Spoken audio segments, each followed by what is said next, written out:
Primavera de 1941. Mientras la batalla por dominar el Atlántico se intensifica, la tripulación de un U-boat alemán emerge a la superficie. ¡A toda máquina! Pero cuando intentan hundir su propio submarino, un comandante británico aprovecha una oportunidad única. Preparados para el abordaje. A un subteniente y a algunos marineros les encargaron la misión de intentar abordar el U-boat e incautar todo lo que pudieran. Si los aliados actúan rápido... Señor. Podrían hacerse con las claves para la victoria. En la Segunda Guerra Mundial, un arma submarina permite a los guerreros pelear por debajo de la superficie. Con astucia, fuerza y tenacidad, sus enemigos contraatacan. Es una apuesta desesperada, revolucionaria y en ocasiones primitiva para cambiar el curso de la guerra. Sus historias son leyenda. Segunda Guerra Mundial. Infierno bajo el mar 3. La captura de la Enigma. 3 de septiembre de 1939. A 240 kilómetros al oeste de Escocia, en el Atlántico Norte, el teniente de navío Fritz Julius Lemp, comandante del U-boat U-30, observa por el periscopio una embarcación que se les acerca. Unas horas antes, la Kriegsmarine o Marina alemana anuncia por radio a todos sus U-boats el comienzo de la guerra y la orden de comenzar los enfrentamientos contra los barcos británicos. También reciben un aviso de que podría haber en la zona cruceros auxiliares, transatlánticos o buques mercantes equipados con armas por la Marina británica. Mientras se pone el sol en el primer día de la Segunda Guerra Mundial, Lemp se esfuerza por identificar el barco que tiene delante. Se comportaba, en su opinión, como un crucero auxiliar, porque avanzaba en zigzag y tenía un color oscuro. Hasta cree ver armas a bordo. Para Lemp, eso es prueba suficiente de que se trata de algún tipo de embarcación enemiga armada y un objetivo legítimo para atacarlo sin aviso alguno. Con los torpedos preparados, poco antes de las 8 de la tarde, Lemp dispara los 2 primeros torpedos lanzados por un U-boat de la Segunda Guerra Mundial. El operador del hidrófono los rastrea gracias al sonido de sus hélices. Uno se dirige hacia su objetivo. Pero hay un problema con el segundo. En vez de atenuarse, su ruido es cada vez más intenso. Temiendo que dé la vuelta e impacte contra ellos, Lemp sumerge aún más su submarino. Es un supuesto para el que entrenan hasta en tiempos de paz. El procedimiento estándar es sumergirse por debajo de la profundidad a la que pasaría el torpedo.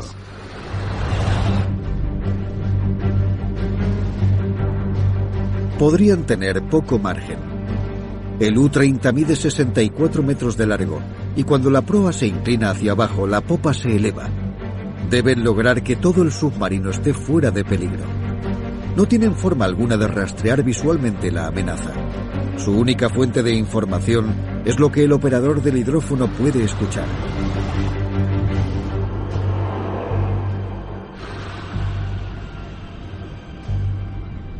Cuando el ruido cesa por fin, el torpedo deja de suponer un peligro.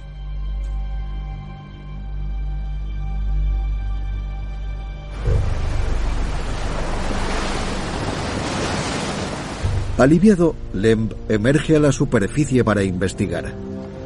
Se hace de noche, por lo que se acerca para echar un vistazo.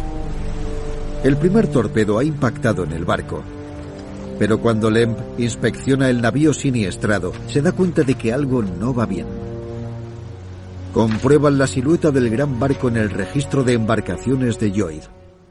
Cuando vio el escenario del ataque, se dio cuenta de que se había equivocado. No era un crucero auxiliar, era un barco de vapor con muchos civiles en el agua. Una transmisión de radio interceptada confirma sus temores. En ella identifican el barco como el transatlántico SS Afinia, que se dirigía a Canadá. Lemp ha cometido un grave error. Las órdenes que le dieron eran claras: hundir solo buques de guerra y barcos mercantes enemigos. Hitler y el gobierno alemán aún esperaban algún tipo de acuerdo conciliatorio con Gran Bretaña, por lo que no querían empeorar la relación con los británicos más de lo necesario. Sin embargo, durante el primer día de la guerra, Lemp ha hundido un barco de pasajeros sin previo aviso. Enseguida se compara esa situación con el hundimiento del RMS Lusitania por parte de un U-Boat en la Primera Guerra Mundial, un acto que ayudó a acabar con la neutralidad estadounidense y a que Estados Unidos entrara en la guerra contra la Alemania imperial, el mismo escenario que Hitler esperaba evitar con sus estrictas instrucciones. Ahora, el hundimiento de la Afinia desencadena una nueva tormenta política. Muchos de los 1.103 pasajeros a bordo son canadienses, estadounidenses o refugiados europeos que huyen de la guerra. Fallecen 118 civiles. Hitler y su ministro de propaganda, Joseph Goebbels, niegan rotundamente la autoría alemana del ataque. El culpable de los dolores de cabeza de Hitler es el teniente de navío Fritz Julius Lemp, de 26 años. Era hijo de un oficial del ejército que nació en China antes de la Gran Guerra. Entró en la Reichsmarine en 1931 y pasó a la nueva rama de los submarinos en 1936. Le asignan comandante de su propio submarino, el U-30, en 1938. Lemp reconoce las posibles consecuencias de su error, por lo que no realiza ningún informe por radio del hundimiento y continúa su patrulla. Tuvo que mantenerlo en secreto y decidió ceñirse estrictamente al protocolo de submarinos en sus futuros ataques. 11 días más tarde, Lemp divisa otra embarcación. Es el carguero británico SS Fanad Head, que se dirige a Belfast transportando grano desde Canadá. Le obliga a parar con un disparo de su cañón. Tras asegurarse de que la tripulación del barco está a salvo en botes salvavidas y a una distancia segura, envía un equipo de demolición con explosivos para hundir el carguero. Hundiendo el barco con explosivos, se ahorraba sus valiosos torpedos. Además, iban en busca de comida fresca y, al encontrarla, se la llevaron al submarino. Lemp asume que están a salvo. No ve ningún barco enemigo cerca, y a tanta distancia de la costa están lejos del alcance de cualquier avión que despegue desde tierra. Pero algo ha cambiado. A causa de las muchas pérdidas de buques mercantes que ha sufrido durante los primeros días de la guerra, la Marina Británica envía una pequeña armada para hacer frente a la amenaza. El 14 de septiembre de 1939, el HMS Ark Royal se dirigía al noroeste junto a varios destructores como parte de un grupo en busca de U-Boats. Inaugurado en 1938, el HMS Ark Royal es uno de los primeros portaaviones construidos a tal efecto por la Marina Real Británica. Mide 240 metros de largo y cuenta con 9 cubiertas. Pocos barcos británicos superan su tamaño. También es uno de los más rápidos, ya que es capaz de superar los 55 kilómetros por hora. Puede adelantar con facilidad a un U-Boat que navegue por la superficie. Además de una protección de 8 destructores, el capitán del Ark Royal, Arthur John Power, puede despegar más de 50 aviones desde su embarcación, extendiendo cientos de kilómetros su rango de operaciones en todas direcciones. Power tiene ahora la oportunidad de poner a prueba su grupo. El Ark Royal ha recibido la llamada de auxilio del Fanad Head a unos 300 kilómetros de distancia, y Power envía 3 aviones y 3 destructores como respuesta.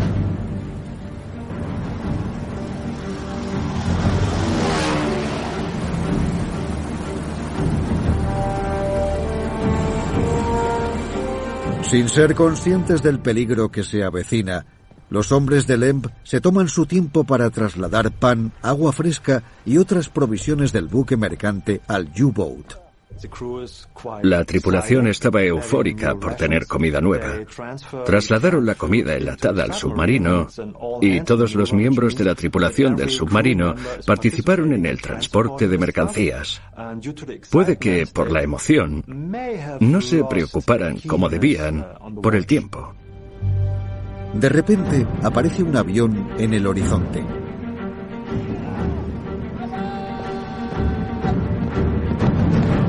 Lemp ordena una inmersión de emergencia para escapar del avión enemigo que se acerca.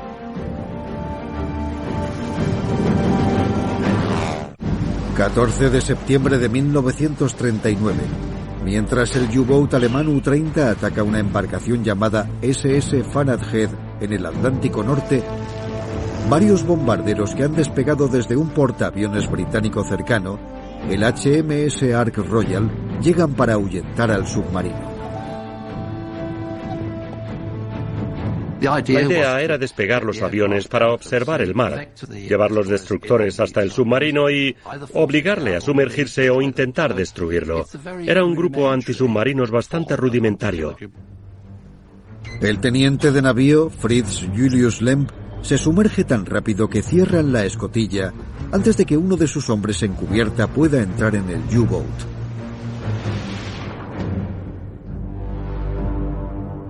El bombardero británico Skua continúa acercándose. Cuando detectó el submarino, lo atacó inmediatamente a baja altura. Su arma principal era una bomba de 45 kilos. La idea era que explotara unos 2 segundos antes de tocar la superficie del agua. Desgraciadamente, la bomba tenía la costumbre de rebotar en la superficie y se activó la mecha. Por eso, en el momento en el que debería haber explotado junto al submarino, lo hizo bajo el avión que la había lanzado.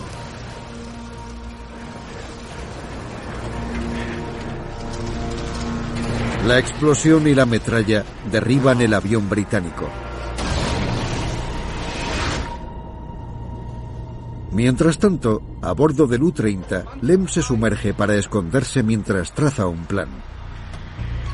Cuando se dio cuenta de que había un avión que era, además, un aparato de un solo motor, Lemp supo que debía haber un portaaviones cerca. Eso implicaba que sufrirían más ataques. Lemp se sitúa en profundidad de periscopio para echar un vistazo. Puede que pensara que estaba a salvo en ese momento. Cuando eleva el periscopio, Lemp se horroriza al ver lo que ha estado remolcando. Un pequeño bote salvavidas que han usado para trasladar las provisiones desde el Fanadhead. Era como un soldado camuflado en el bosque con un globo rojo. Y en ese momento aparece otro avión británico. Cuando llegó el segundo avión, el piloto vio ese objeto enganchado al submarino. Seguramente pensara que se trataba del castillo del U-Boat. El piloto del Skua lanza su bomba. La explosión sacude al U-Boat sumergido. Pero como el bombardero ha atacado al bote que tiene detrás, el U-30 escapa sin daños. Sin embargo, si quiere volver a desaparecer de nuevo, Lemp debe librarse del bote. A pesar del riesgo que supone el avión que les vigila, Lemp vuelve a la superficie. Sus hombres corren hacia la cubierta. Es entonces cuando cortan la cuerda.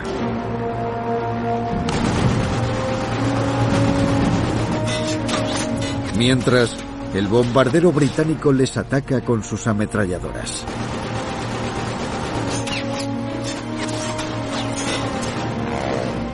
Con el bote salvavidas ya suelto, la tripulación de Lemp se apresura para entrar de nuevo en el submarino. Mientras el U-30 comienza a sumergirse, un tercer piloto divisa la acción y se acerca a él. Pero al igual que le pasó al primer Skua, cuando lanza la bomba, esta rebota en la superficie y la explosión envuelve al avión. Otro Skua impacta en el océano. Pero a pesar de los ataques aéreos enemigos, El U-Boat alemán no puede huir. Aún había miembros de su tripulación en el Fanadjet y no quería irse sin ellos. Lemb ha mandado a varios de sus hombres a hundir el barco con explosivos. Cuando el U-30 se sumerge para escapar de los bombarderos, esos hombres se quedan abandonados en cubierta. Los desamparados alemanes observan sorprendidos cómo se derrumban los aviones y ven a los pilotos británicos luchando en el agua. Los alemanes saltan al océano para rescatar a los pilotos.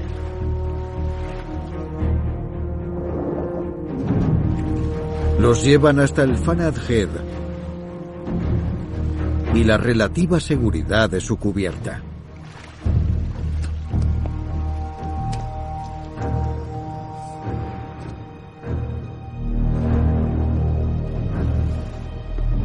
Mientras tanto, el U-30 intenta acercarse de nuevo para recuperar a sus tripulantes. Para evitar a los aviones enemigos, el U-30 se acerca sumergido al Fanadjet. Su plan era emerger muy cerca del Fanadjet y estar muy poco tiempo en la superficie para que sus tripulantes pudieran volver a bordo.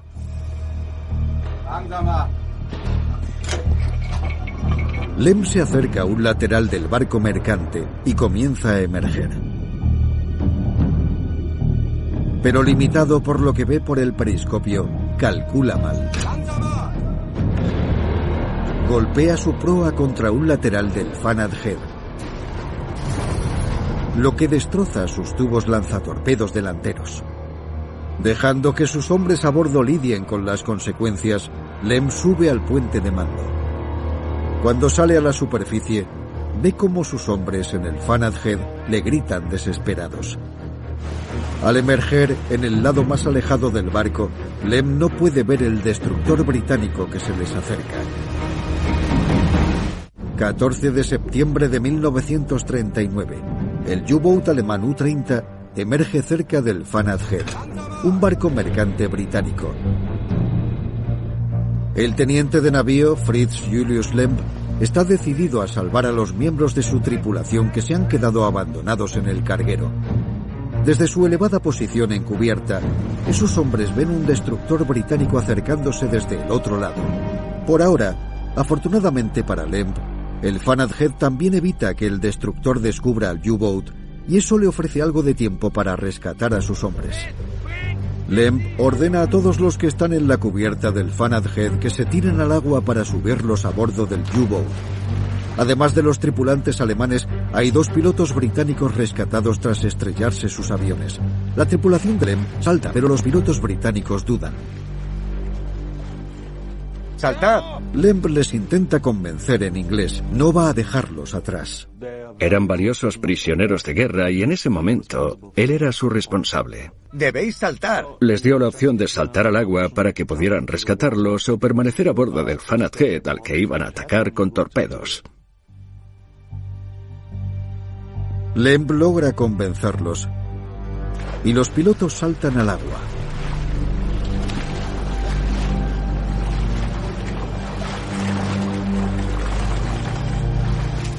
Pero mientras suben a los pilotos al U-Boat, aparece otro avión británico y ataca al U-30 con sus ametralladoras.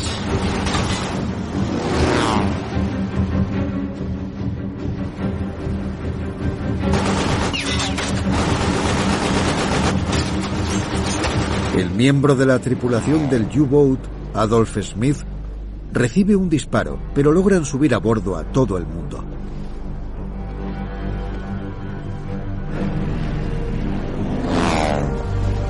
Lemb se sumerge a la profundidad de periscopio, pero se niega a perder su premio, el Fanadjet.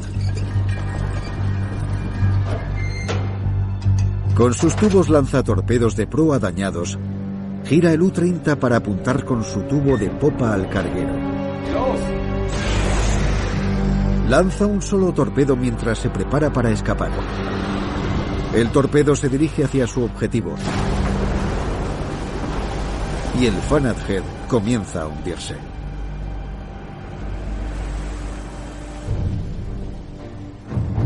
Sin embargo, en ese momento, el portaaviones HMS Ark Royal ya ha lanzado una nueva oleada de aviones, los bombarderos británicos llamados Swordfish. Los pilotos divisan al U-30 bajo la superficie y comienzan a atacarlo.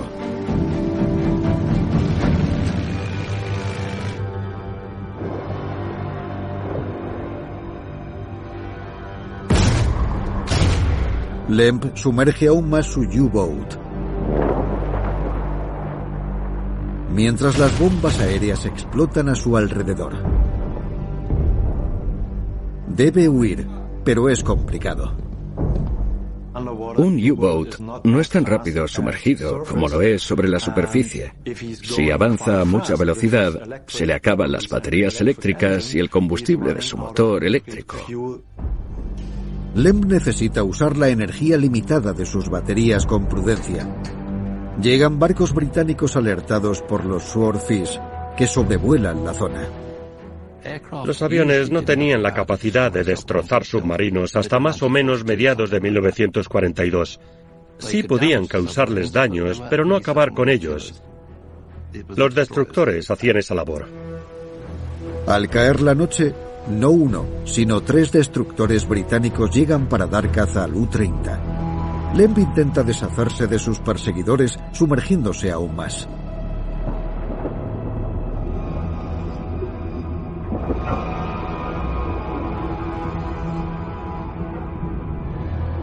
Pero un intenso aluvión de cargas de profundidad le persigue.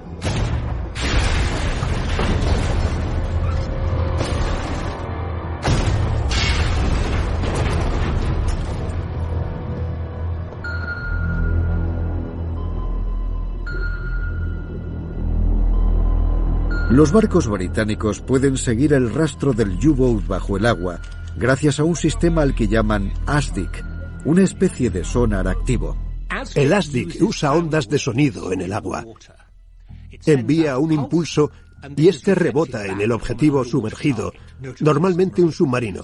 La señal va y vuelve. Al analizar la diferencia entre la ida y la vuelta, pueden predecir dónde podría estar el submarino enemigo y llenar la zona de cargas de profundidad. Los ataques continúan durante horas. Aunque Lemp intenta huir.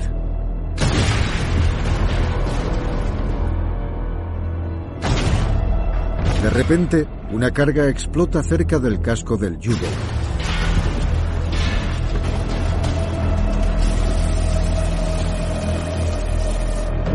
Sin previo aviso, el U-30 comienza a adentrarse en las profundidades.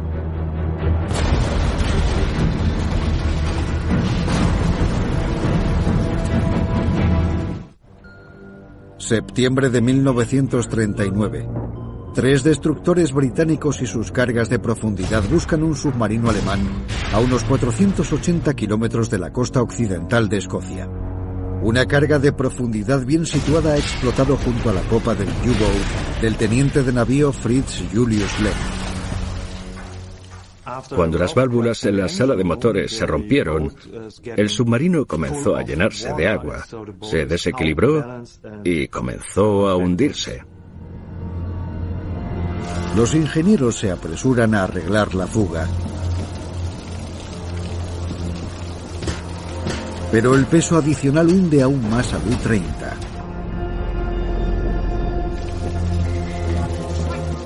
Lemp sigue dando órdenes con calma.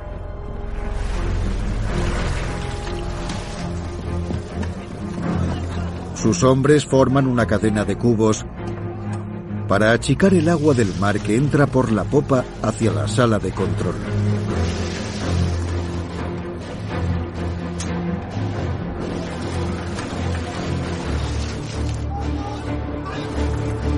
Pero el U-Boat sigue hundiéndose peligrosamente. Cuando el hundimiento es incontrolable, te sientes como un paracaidista cuyo paracaídas no se abre, pero tú sigues cayendo. La situación se descontrola y lo único que puedes hacer es esperar que mejore.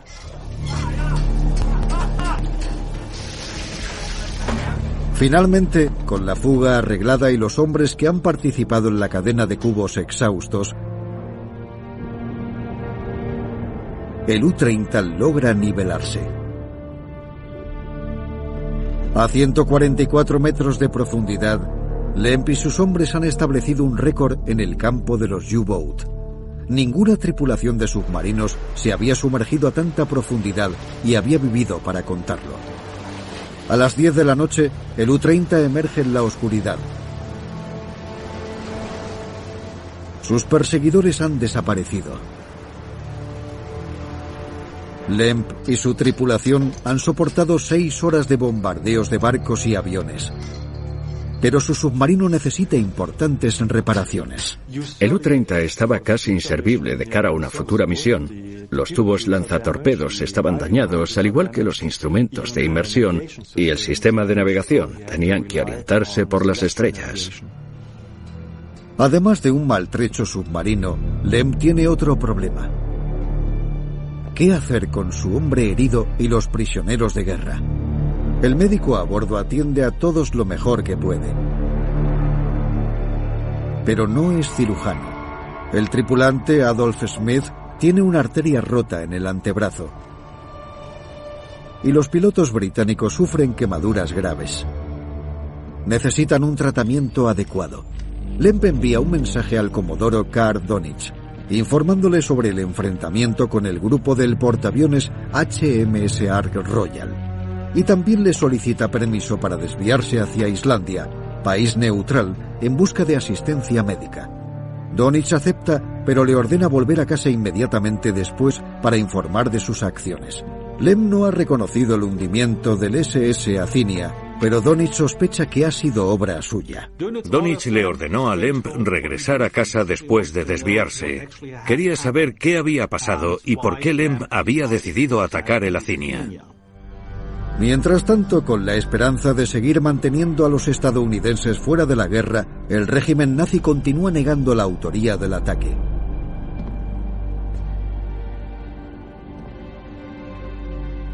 Cuando el U-30 llega a Islandia, Lemp vacía las dependencias del contramaestre para hablar con Smith a solas. Consciente de las repercusiones políticas, Lemp necesita asegurarse de que Smith va a guardar silencio acerca del incidente de la Acinia y evitar esa bomba diplomática. Lemp obliga a Smith a firmar una declaración según la cual no puede hablar de los acontecimientos del 3 de septiembre con nadie. Después, Lemp traslada al hombre herido a un centro médico islandés y vuelve con su maltrecho U-Boat a Alemania. Ha infringido de forma directa las órdenes de Hitler al hundir el SS Acinia, por lo que debe estar preocupado acerca del destino que le espera. Septiembre de 1939. Tras hundir el transatlántico SS Acinia por error, el teniente de navío Fritz Julius Lemp acude a la llamada del comodoro Karl Donich tras llegar a Alemania para explicarle sus acciones.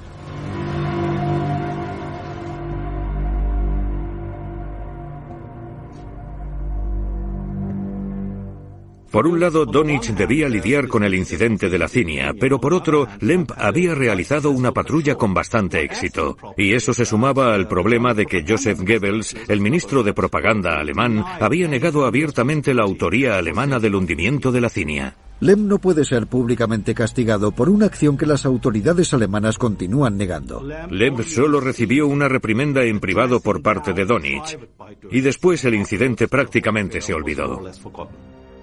Los altos mandos alemanes están decididos a esconder el asunto de la Acinia.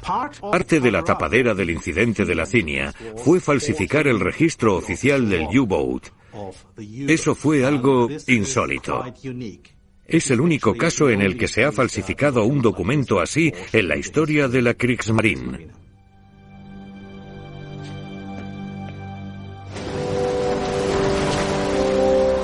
Durante el siguiente año, el U-30 hunde 17 barcos y provoca daños en un acorazado británico. En agosto de 1940 le conceden a Lem la prestigiosa Cruz de Caballero. Posteriormente, tras 8 patrullas de guerra, Donitz le destina a un nuevo U-Boat tipo 9, el U-110.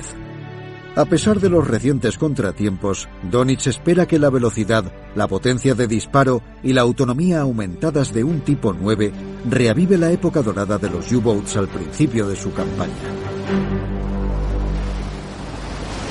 El 9 de mayo de 1941, el capitán teniente Fritz Julius Lemp merodea cerca de un gran convoy aliado de 38 barcos frente a la costa de Groenlandia. Al estar tan al oeste, Lem espera que los escoltas rompan filas y vuelvan a Islandia creyendo que el convoy está a salvo de U-Boats. Pero tras un ataque anterior, el tercer grupo de escolta británico sigue rodeando al convoy OB-318 que vuelve desde Liverpool hasta Norteamérica. El comandante Addison Joe Baker Creswell dirige las defensas a bordo del destructor HMS Bulldog. Baker Creswell era un comandante del grupo de escoltas bastante bueno. Fue un pionero en mejoras en el campo de la organización y liderazgo de escoltas que no se utilizaban al comienzo de las operaciones del convoy el año anterior. Baker Creswell ya no espera tener ningún problema con un U-Boat, pero para mantenerse a salvo divide a los 9 buques de escolta en su formación preferida. Están atacando. Baker Creswell contaba con un grupo de destructores, corbetas y arrastreros antisubmarinos y dispuso 5 de ellos delante del convoy. Además de 1 a cada lado y 2 atrás. Así podía reaccionar ante un ataque desde cualquier dirección. A bordo del U-110, Lemp y sus oficiales debaten acerca de ese gran grupo. Algunos piensan que deberían seguir al convoy y esperar que los escoltas se vayan. Pero a Lem le preocupa quedarse sin combustible y no quiere avanzar tan al oeste. Está convencido de que podrán atacarlo con éxito. Poco antes de las 12 de la mañana del 9 de mayo, Lem dispara 3 torpedos en un intervalo de 30 segundos. Impactan en 2 barcos en el lado derecho del convoy. El comandante Baker Creswell observa la explosión con asombro antes de entrar en acción. ¡Están atacando el convoy! ¡Preparad cargas de profundidad! Ordena a 3 escoltas que den caza al U-110, mientras el convoy realiza un giro de emergencia para alejarse del ataque. Lemp observa la primera explosión con satisfacción.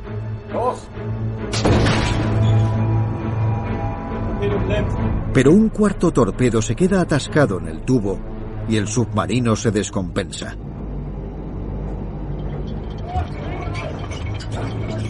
Lemp se distrae durante un momento. Eso le acaba costando caro. Cuando recupera su puesto en el periscopio, divisa un buque escolta aliado acercándose hacia su ubicación. Y apenas tiene tiempo de reaccionar.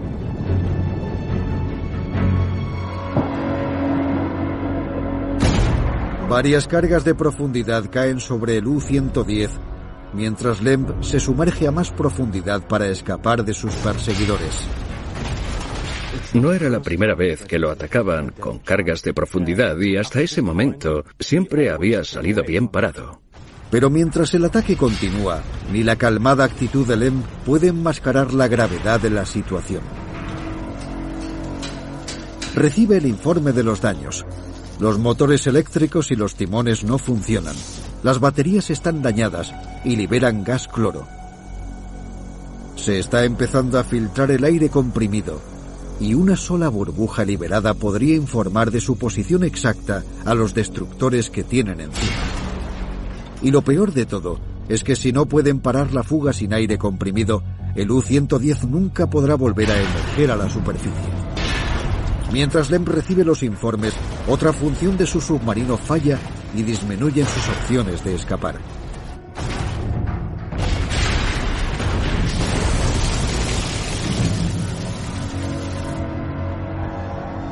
De repente, el submarino vuelve a descompensarse y esta vez comienza a inclinarse considerablemente hacia la popa.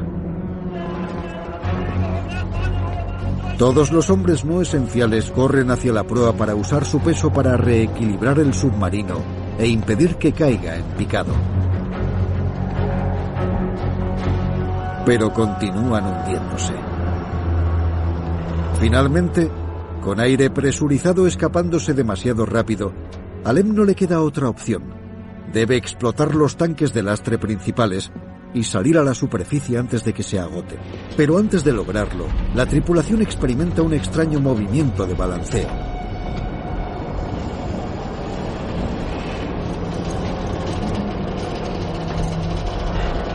Y poco después la característica sensación de cuando emergen. A bordo del destructor Bulldog, Baker Creswell ve como el U-Boat alemán sale a la superficie y se prepara para embestirlo y hundirlo. ¡A toda máquina! ¡Disparad con todas las armas!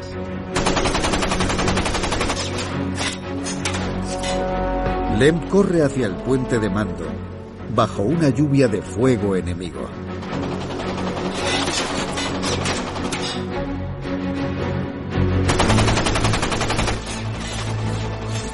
Ordena a sus hombres abandonar el U-Boat.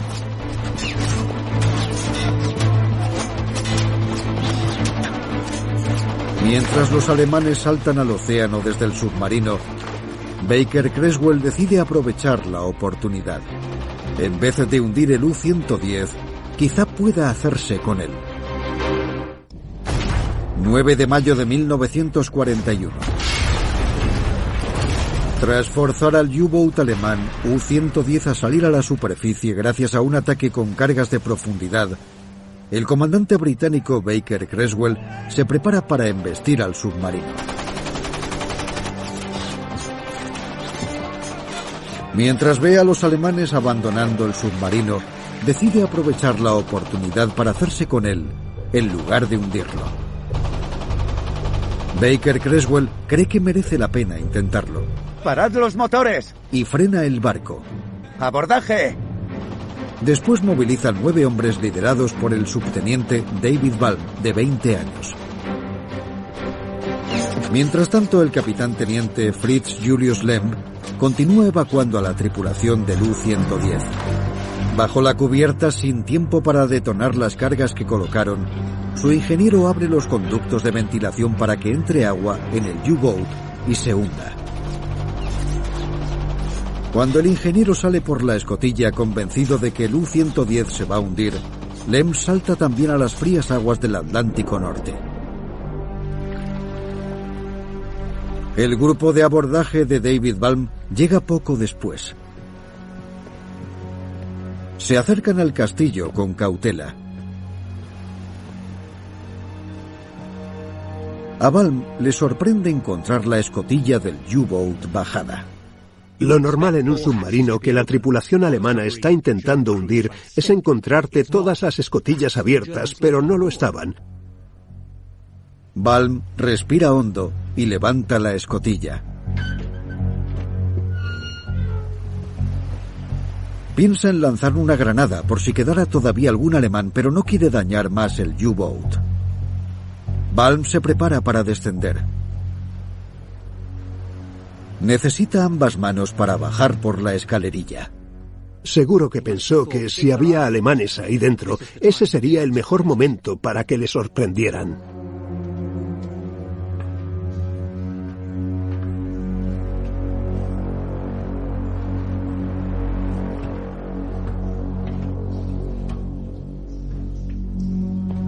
Al pisar el suelo del submarino, comienza a analizar su alrededor.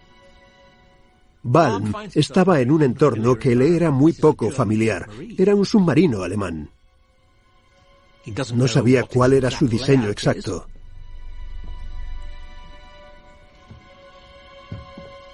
No sabía si estaba a punto de estallar. Puede que hubieran colocado algún explosivo.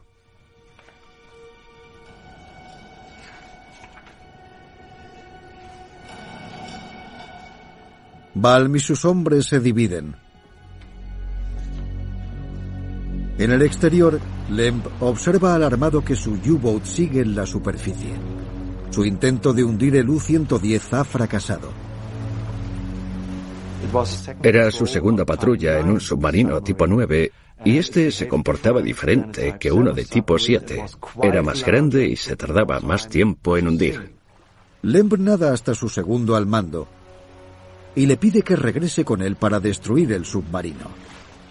El reglamento obligaba a que los comandantes de U-Boats se encargaran de destrozar todo el material secreto que había a bordo. Lemb no lo hizo, y eso fue un fracaso que tuvo una importancia estratégica enorme. A bordo del U-110, los hombres de Balm intentan encontrar cualquier cosa interesante.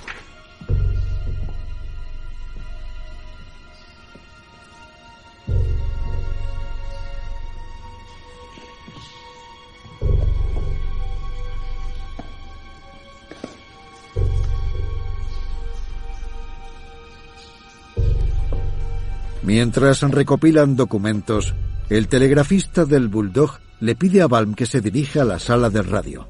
Señor. Ha encontrado algo inusual. No les habían informado de la máquina Enigma, pero la cogieron porque parecía algo muy interesante. Y vaya si resultó interesante.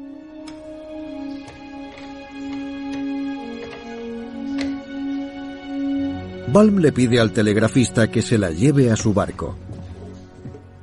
También cogieron muchos otros materiales cifrados y eso fue aún más interesante.